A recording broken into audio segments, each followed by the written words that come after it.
Donc, de retrouver ces internationaux de France, tout de suite donc, nous allons vous présenter l'évolution du tennis de table. L'évolution du tennis de table à partir de la fin du siècle dernier, nous sommes dans les années 1890 par là, et à nos côtés, Vincent Purcar a pu réunir un petit peu toute l'évolution au travers même des raquettes. Vous avez, Vincent, la première des raquettes, celle qui faisait ping, celle qui faisait pong, et c'est celle qui s'utilisait au Palais Schönbrunn dans la grande aristocratie viennoise, en Autriche donc.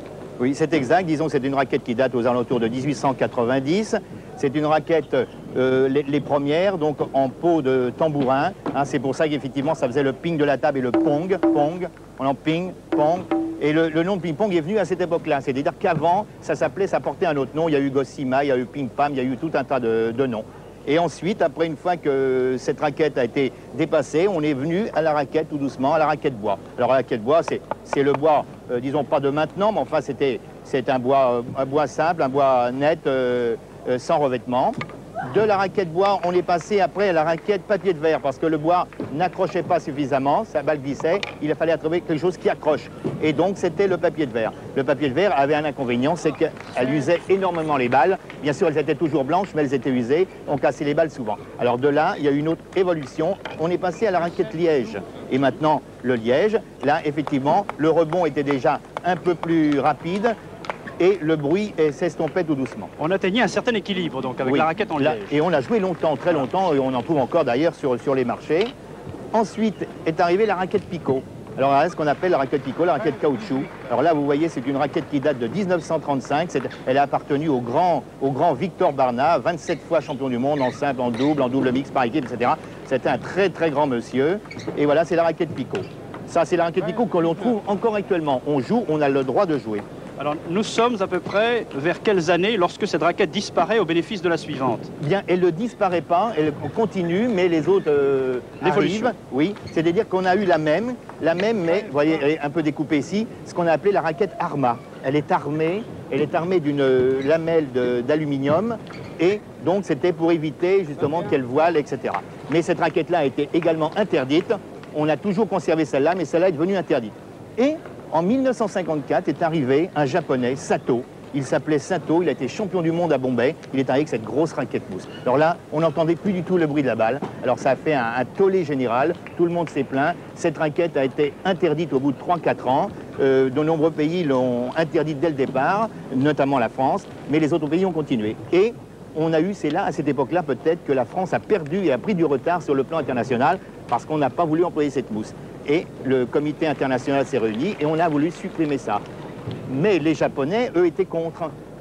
Et alors donc c'est là qu'il y a eu le problème. Les Japonais, ils ont dit, bon ben, vous voulez retirer ça, alors retirez votre caoutchouc aussi et on va revenir au bois. Mais est-ce que ça correspond véritablement à la poussée des Asiatiques? Oui. Oui, ça c'est l'arrivée des Asiatiques sur le plan tennis de table, surtout les Japonais. Hein. Les Chinois, on n'en parle pas encore, ce sont les Japonais qui sont arrivés. Donc aux environs de quelle année alors, à ce moment-là? Ça, aux alentours des années 50-54, exactement.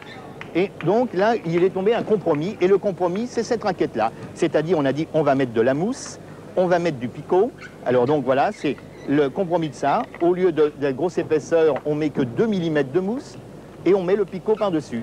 Et on peut également faire l'inverse, c'est-à-dire toujours mettre cette fameuse mousse, mais le picot, au lieu d'être à l'endroit, il est à l'envers. Donc voilà, ce sont les raquettes maintenant, les 3 raquettes autorisées dans la compétition.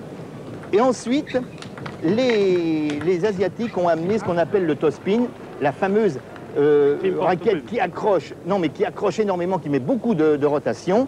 Et les Européens, pour essayer de limiter les dégâts, ont inventé la raquette anti-top. C'est celle qui n'accroche pas.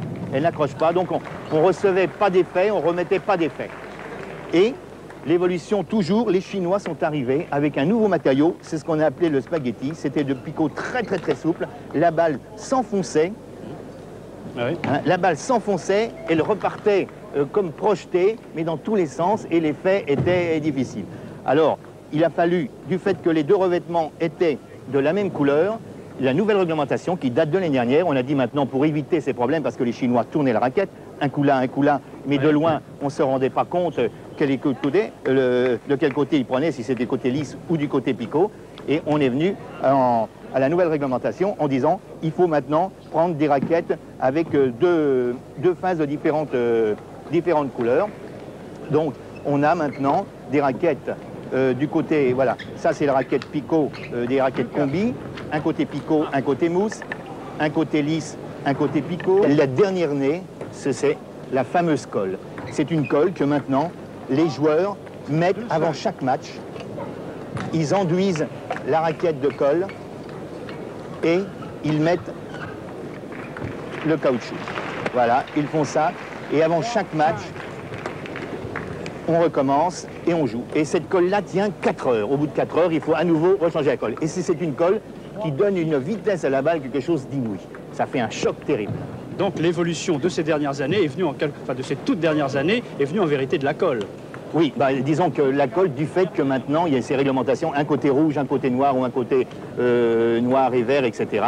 Et il a fallu trouver autre chose et ils ont trouvé cette colle. Voilà, alors écoutez Vincent, vous allez prendre cette balle, enfin vous en avez déjà une, donc vous allez taper avec une raquette d'aujourd'hui, c'est-à-dire nous allons juger du bruit d'aujourd'hui et avec moi nous allons revenir à 1890. Hein. Alors nous allons tout de suite, vous allez entendre les effets, voilà, là, voilà. Voilà, Vincent là-bas, vous ramenez, et moi 1890. Voilà, moi, ma balle on l'entend pas. Et chez moi on l'entend, nettement. Hein. Voilà.